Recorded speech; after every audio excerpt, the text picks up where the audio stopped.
जितनी चीजें आई हैं, देखिए रविंद्र से मुझे मेरे पास कोई टाइम नहीं है, समय नहीं है, मैं थोड़ा सी करवाऊंगा आप लोग, फिर हम लोग अलग करते हैं, ठीक है। सब लोग जरा ध्यान देंगे थोड़ी देर के लिए। देखिए जितनी चीजें हैं पावर प्लांट में मैंने खुद नहीं पढ़ी, उससे ज़्यादा चीजें मैंने नोट्स बना करके यहाँ पे शो करी हैं। उसको इसलिए क्योंकि अब पेपर बहुत ज़्यादा डिफेक्टिव हो गया है, धोखेबाज हो गया है। पहले पेपर में हम आइडिया लगा पाते थे कि पहले कंप्रेसर फ्लूइड डायनामिक्स भी हुआ करता था, नोजल भी हुआ करता था, न्यूक्लियर पावर प्लांट भी हुआ करता था, तो पेपर बहुत ज़्यादा सिलेबस एक्सटेंसिव था। अभी सिलेबस इन्होंने कम करके उसी में से क्वालिटी वाली चीज़ें उठा के दे रहे हैं। तो अभी हमारा ये कार्य बनता है कि हम उस चीज़ों को क्वालिटेटिवली पढ़ें। तो जो चीजें आ रही हैं, जो आ सकती हैं, या जो प्रीवियस ईयर में आई हुई हैं, वो चीजें आपको आपके पावर प्लांट के जितने नोट्स दिए हैं या आप जो प्रीवियस ईयर सॉल्व करने बैठेंगे, आपको इन दोनों चीजों में मिल जाएगी। आपको कहीं तीसरी जगह पे झांकने की कोई जरूरत नहीं पड़ेगी, कोई बुक रेफर नहीं करनी है, कुछ नहीं करना। अगर इस क्लास के दौरान इतना बड़ा कोई आपके दिमाग में डिजास्टर क्रिएट हो गया हो कि कोई कंसेप्ट आपको समझ में आ ही नहीं रहा हो और तब से अब तक आप ब्लैंक हो उस कंसेप्ट में, तब आप ज्यादा कोई बुक रेफर कर सकते हैं। जैसे उस बुक का नाम है पीके नाम, ठीक है, पावर प्लांट इंजीनियरिंग बाय पीके नाम। पीके नाम की थर्मो भी आती है और पीके नाम की पावर प्लांट इंजीनियरिंग भी आती है। तो ये तो पीके नाम हो गई फॉर योर पावर प्लांट। अगर आपको गैस टरबाइंस में कोई डाउट है तो गैस टरबाइंस की वीगनेशन आती है, वीगनेशन आईसी इंजन की भी वीगनेशन आती है, ऐसे गैस टरबाइंस की भी आती है। ये दो किताबें हैं, इन दोनों को मत खरीदना, ठीक है, क्योंकि दोनों बुक्स का जो डाइजेस्ट है वो कुछ चीजें आपकी स्वरूप में और कुछ चीजें मैंने आपको दे दी हैं। इस बुक को खरीद के आप देख लीजिए, मैक्सिमम चीजें सेम लगेगी, तो कोई पैसे वेस्ट करने की जरूरत नहीं है। जहां तो कोई सोच रहा हो कि मैं एक्स्ट्रा क्वेश्चन लगा लूंगा तो वो खरीद के, वो एक सही आइडिया है जो आप लगा सकते हैं। उससे बेटर ये है कि अपनी थ्योरी बुक उठाओ, उससे क्वेश्चन लगाओ, कोई ज्यादा बेहतरीन तरीका है क्वेश्चन लगाने के, ठीक है। टेक्स्ट बुक पावर प्लांट में कोई भी ऐसी नहीं है जिससे आप क्वेश्चन सही मायने में लगा सको, बहुत कंफ्यूजिंग है क्वेश्चन, आपको इतने कंफ्यूज कर देंगे। जो रेशियो मैंने टी मैक्स बाय टी मिन की power gamma minus 1 by gamma करके लिया है, वही रेशियो उन्होंने कुछ और फॉर्म में ले रखा है, सीटी की फॉर्म है, अल्फा की फॉर्म में। जो एंगल हमने अल्फा बीटा थीटा पाई रखे हैं, उसने अल्फा 1 अल्फा 2 बीटा 2 ले रखे हैं। वहां से आप काफी ज्यादा कंफ्यूज हो सकते हैं कि मेरा अल्फा ये आ रहा है, उसका अल्फा वो आ रहा है। Don't go for that. Question लगाने हैं अगर तो आर यादव करके किताब आती है, आर यादव, उसमें क्वेश्चंस उसने दे रखे हैं काफी सारे, उसमें लेकिन आंसर्स में थोड़ी बहुत मिस्टेक आपको मिल सकती है। और आर यादव, ठीक है, वो अगर आप 2-3 फ्रेंड्स बैठ के कर रहे हैं, अगर आपको किसी कंसेप्ट में प्रॉब्लम है तब आप वहां से 1-2 क्वेश्चन लगा लीजिए, केवल कंसेप्ट बनाने के लिए। जितने कंसेप्ट बनने थे वो अपने यहाँ पे बना लिए हैं, ठीक है, उससे ज्यादा कंसेप्ट बनाने की जरूरत नहीं है। अब आपको उनको रिफाइन करना है, तो रिफाइनिंग के लिए अब आप लोग केवल और केवल प्रीवियस ईयर क्वेश्चन लगाएंगे, चाहे वो ईएस के हैं, चाहे वो एएस के हैं, चाहे जो भी क्वेश्चन का सोर्स आपके पास है, आप उन्हें लगाइए और सॉल्व करिए। तो this is what is required from you now. आपकी तरफ से रिक्वायरमेंट है, मेरे से जितना बना, जितना मटेरियल था मेरे पास, मैंने सब प्रूव कर दिया। इससे 40% मटेरियल पढ़ के मैंने खुद अपना पावर प्लांट का पेपर क्वालिफाई किया था।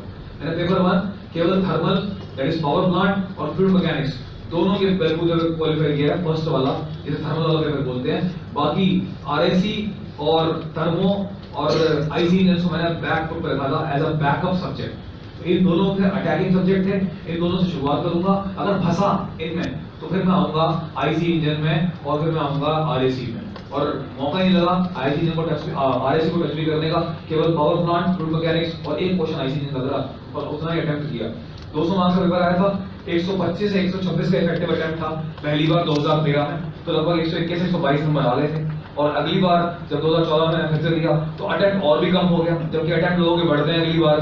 तो मैंने अगली बार शायद 110-112 नंबर का अटेम्प्ट किया, उसमें 110 नंबर आए, ठीक है। तो ऐसे तरीके से आपको अटेम्प्ट करना है कि आपका अटेम्प्ट क्वालिटेटिव हो, qualitative attempt should be there. ये तो बात नहीं पढ़ाई, अब बात ये पढ़ने की, ठीक है। तो पढ़ने की बात ऐसी है कि देखिए जब भी पढ़ने बैठते हो ना यार, तो अपने दिमाग को पॉजिटिव अप्रोच लेके बैठो। दिमाग का जो बिलीफ सिस्टम है ना, सबसे बड़ा हथियार है हमारा बिलीफ सिस्टम। बिलीफ सिस्टम एक ऐसी चीज है जिसके भरोसे, जिसकी हेल्प से बड़े बड़े लोगों ने बड़े बड़े टास्क को चुटकी में निपटा दिया है। एग्जांपल लेता हूं, फॉर एग्जांपल नेल्सन मंडेला 27 से 34 साल जेल में रहे और उनका कोई बात ही वाका नहीं कर पाया। बाहर आए, अपार्थाइड पॉलिसी, रेशियल डिस्क्रिमिनेशन की पॉलिसी को खत्म किया, कोई इनका कुछ नहीं बिगाड़ पाया। महात्मा गांधी को उठा करके ना बाहर फेंक दिया था, उन्हीं के कंपार्टमेंट से फर्स्ट क्लास से टिकट दी हाथ में और बोला जा ब्लैक मैन बाहर, dogs and Indians are not allowed. South Africa की बात था, तो उन्होंने बोला कि ये तो मेरे पास 10 साल का टिकट है, अब why are you throwing me out. तो उन्होंने बोला कि dogs and Indians are not allowed here, just go out of this compartment. तो उसने बोला ठीक है कोई बात नहीं। उतर के बैठा रेलवे स्टेशन पे, चोट लग गई थी हल्की फुल्की, और जब चोट लगी तो एक आदमी आया, इंडियन ही था, जो काम कर रहा था, वो पानी पिलाने आया, कह रहा मुझे लग रहा है कि आपको खेल के बाहर फेंक दिया है। उसने बोला हाँ लगे के बाहर फेंक दिया है। तो बोला कि क्या हुआ, क्या सोच रहे हो, आपको जो चोट लगी पानी वानी पियो, मैं आपकी पट्टी कर देता हूँ। तो उसने बोला मैं ये सोच रहा हूँ कि इन्होंने मेरे को एक छोटे से स्टेशन की, छोटे से प्लेटफॉर्म के एक छोटे से कोच उठा के बाहर फेंक दिया है। इनको ये नहीं पता अभी कुछ दिनों में देश में जाऊंगा और इनको लात मार के रेस से बाहर फेंक दूंगा। ये बात महात्मा गांधी ने उसने सोची और बोला मैं ये सोच रहा हूँ। तो वो भी हंसने लगा, कैसा पागल आदमी है, ब्रिटिश को उठा के बाहर फेंकेगा, तेरे अकेले की क्या औकात। और देखो समय ऐसा निकला कि महात्मा गांधी ने उठा करके, कहते हैं उनका रोल था लेकिन अकेले नहीं थे, बहुत सारे लोग थे, ये मेरा अपना मानना है। Bhagat Singh one of the second person. Bhagat Singh ने क्या 23 साल की उम्र में स्कॉट को मार दिया।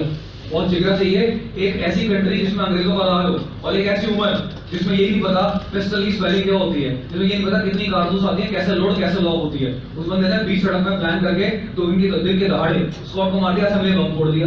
फांसी का कोई डर नहीं, क्यों, बिलीफ सिस्टम बहुत तगड़ा था कि मुझे जो मर्जी की बहुत की उसने, गीता हो, कुरान हो, बाइबल हो, गुरु ग्रंथ साहिब हो, सबके पाठ कर रखे थे। और वो सबसे बड़ा नास्तिक आदमी था भगत सिंह। लेकिन ये बहुत यहाँ बहुत तगड़ा था दिमाग से। हिस्ट्री ज्योग्राफी जेब में, इतिहास जेब में, बहस करने पे कोर्ट रूम में जजेस ने लिखा था उसकी अपनी बुक में, why I am an athlete, जजेस ने लिखा था कि अगर ये पर्सन 20 साल और जी जाता तो इंडिया का first prime minister Bhagat Singh होते, जवाहरलाल नेहरू नहीं होते। 20 से 25 साल और जी जाते। Such a great person he was, such a great personality. Nathuram Godse again जिन्होंने गांधी को मारा, व्हाई आई असैसिनेट गांधी, उनकी किताब कभी मौका मिले इंटरव्यू दे लो तो पढ़ना, उसने लिखा हुआ है। क्या ब्रिलियंट माइंड आदमी था, one of the best editor in this world. Newspaper चलाया करते थे, हिंदू महासभा के एडिटर थे, और उससे न्यूज़पेपर निकलते थे, बड़ी बड़ी बातें बोली हैं, स्पीच बोली है। जब कोर्ट रूम में स्पीच दे रहे थे ना कि मैंने गांधी को क्यों मारा, कटघरे में खड़े होकर के, तो जज ने एक बात लिखी थी। जज ने बोला था ऐसा लग रहा था आज के कोर्ट रूम में एक वकील बात कर रहा है और मैं एक मुजरिम हूँ और सारी जनता जज है, और क्योंकि मुझे उसे फांसी की सजा देनी थी, क्योंकि उसने फादर ऑफ नेशन को मारा था, इस वजह से उसको मैं फांसी की सजा दे रहा था। अगर मैं सच में फैसला जनता के हाथ में छोड़ता तो उस दिन नाथुराम गोडसे बाइज्जत बरी होता और पूरा का पूरा गांधी फैमिली ऑफ कांग्रेस अंदर होती कटघरे के अंदर। ये बोला था जज की स्टेटमेंट है। What a mindset that person had, what a mindset, जबरदस्त माइंडसेट था। उसने एक बात लिखी है, मुझे पता था कि मेरी जनरेशन तबाह हो जाएंगी, मेरा सारा सम्मान खत्म हो जाएगा, मेरा सारा कमाया हुआ इज्जत मिट्टी में मिल जाएगी, लेकिन फिर भी मैं इस आदमी को मारूंगा, क्योंकि जिस तरह के काम मैं कर रहा है पिछले 5, 10, 15 सालों से, वैसे काम शायद कोई आदमी नहीं कर सकता। What that was? I'll give you an instant example. Gandhi ji put fast unto death. Why? To give Pakistan 55 crore rupees. हमने वादा किया था पाकिस्तान को 55 करोड़ रुपए देने का, लेकिन हमारी इतनी औकात नहीं थी कि 1948 में पाकिस्तान से ही अटैक हो रहा था, हम उस अटैक तक को रोक लें, इतना पैसा नहीं था हमारे पास। जब जिन्ना ने रोया गांधी के पास आके कि हमारे को पैसा नहीं, हम क्या करें, तो गांधी ने कहा ठीक है तुम्हें मैं पैसा दिलाऊंगा, I will go on fast unto death. मरने की हालत हो गई, तब जाके गवर्नमेंट ऑफ इंडिया ने 5 करोड़ रुपए दिए। सरदार पटेल उस बात को मरने तक कह गए, अगर वो 5 करोड़ रुपए तब बचा रही होते तो ऑल इंडिया कहां से कहां होता। This was a small instant example why Godse killed Gandhi, जो उन्होंने एग्जांपल दिया है। थर्ड एग्जांपल दशरथ माझी, मैं नाम सुना होगा, ठीक है, लोग इसी धरती पे जन्म लिया है। अरे भाई लोग क्या बोलते हैं, अरे तूने आज 6 घंटे काम करके कौन सा पहाड़ तोड़ लिया, ऐसे बोलते हैं ना, अगले दिन पहाड़ी काटा, पहाड़ काट डाला भाई, कमाल की बात है। क्यों? बिकॉज़ वाइफ को लेबर पेन था, सोच लिया और काट के रख दिया अच्छे से, बड़ा सा पहाड़ और रोड बना के रख दी। What a man, seriously. ऐसे लोगों का एग्जांपल हमें सोचना चाहिए। मेरी मॉम बहुत छोटी थी, खाने में खाना नहीं मिलता था, सिंपल चावल खाते थे और छोटे छोटे जो वहाँ के स्मॉल इंसेक्ट मिलते हैं उसको खाया करते थे। एक बार बॉक्सिंग करते हुए देख लिया किसी लड़के को, और नहीं तो मैं भी मार दूंगी, उसने मार के देखा और ठोक दिया उसको पकड़ के, बोला I can become boxer and today they have created history. ठीक है ना। और तो वेरी वेरी एग्जांपल, सबसे बड़ा एग्जांपल जिसको लाइफ में मैं भी बहुत बड़ा एक आइडल मानता हूं, that is Arunima Sinha, one of the most brave girls. उस लड़की को जब वो ट्रैवल कर रही थी, when she was travelling on a local train, तो सम स्नैचर्स केम और उसकी चेन खींचने के लिए उसको धक्का दे दिया। उससे हाथ में पैसे खींच रहे थे, नहीं चेन खींच रहे, व्हाटएवर दे वाज आस्किंग, पर उसको धक्का दे दिया और वो नीचे गिरी ट्रेन से, और ट्रेन से गिरी तो लेग्स कट गए। जब लेग्स कटे तो शी डिड नॉट डाई, पड़ी रही, खून निकलता रहा, कीड़े चाटते रहे, चूहे खाते रहे हड्डियों को, लेकिन पड़ी रही और बेहोश हो गई। जब सुबह उठी, शी वेंट इनटू डिप्रेशन, ये क्या हो गया मेरे साथ, कल से नौकरी पे जा रही थी, गिरी तो थी, पैर कैसे कट गए। हर अंकल के उन्होंने बोला क्या हुआ है? उन्होंने बोला नहीं मैं मुझे लाइफ एंड करनी है, this life is finished, there is nothing in the life, I don't want to be like a handicap person. उसने बोला देख जरा इतिहास उठा के देख, डेटा उठा के देख, कितने लोग ट्रेन एक्सीडेंट में बच जाते हैं, कितने लोग हैं? कुछ लोग होते हैं, कई लाखों में से एक होता है जो ट्रेन नीचे आके बच जाए, और you were one of them. तेरा ट्रेन गुजर गई रात को and you still remain there, तो फिर भी नहीं मरी, तो कोई भी चौथा मर जाता आदमी, तुम जब बची रही, तो मतलब there is something which you have to create, कुछ तुम्हें नया करना है इस दुनिया में, तुम्हें इतिहास रचना है, इसलिए तुम्हें बचाया गया है। Now start for it. क्या किया? जा करके प्लान किया, एम्पुटेट लेग लगवाया, एथनोस्थेटिक लेग लगवाया, और लगवा करके अपना एम किया कि अब चलो नॉर्मल लेग से तो कुछ नहीं कर पाई, आज मोस्टर लेग से कुछ करते हैं। आज तक की 7 बेस्ट वर्ल्ड की पीक्स क्लाइंब कर चुकी हैं, माउंट ब्लैंक उनमें से एक है, माउंट एवरेस्ट उनमें से एक है, वो लेडीज के पैर नहीं है।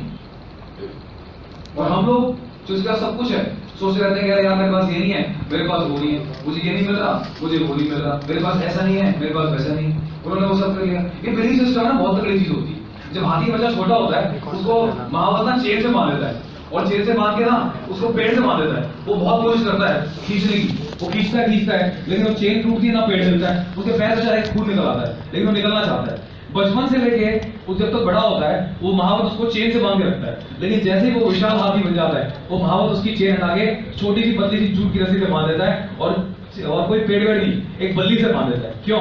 उसका बिलीफ सिस्टम ऐसा बन जाता है कि बचपन से आज तक मैं इसे तोड़ नहीं पाया, तो आज क्या तोड़ूंगा, उसकी तोड़ने की कोशिश नहीं करता वो। डॉक्टर के पास जो बहुत बीमार आदमी है, डॉक्टर साहब तकलीफ हो रही है, बहुत दर्द हो रहा है, डॉक्टर क्या करे, हाँ लेट बैठो, अरे कुछ भी दिक्कत नहीं है, मेडिसिन लो ठीक हो जाओगे। डॉक्टर साहब कोई सीरियस बात तो नहीं, अरे कोई दिक्कत नहीं है यार, मेडिसिन ले ठीक हो जाएगा, तो फिट आदमी है, फिट एकदम। जब तक डॉक्टर ने नहीं बोला ना तब तक लग रहा था यार मैं बहुत बीमार आदमी, डॉक्टर ने बोला सब कुछ फिट। प्लेसिबो इफेक्ट बोलते हैं इसको, this is called as placebo effect. दिमाग को तुरंत बदल देता है, तुरंत 1 मिनट में अगर आपने सोच लिया तो you can do anything, doesn't matter कि वो कितना एफर्ट ले रही है, वो चीज क्या ले रही है। तो हमें भी पेपर के लिए वो प्लेसिबो इफेक्ट को अपने अंदर लेके आना है। You have to bring that placebo effect inside you, you have to become so strong by your own will, by your own way.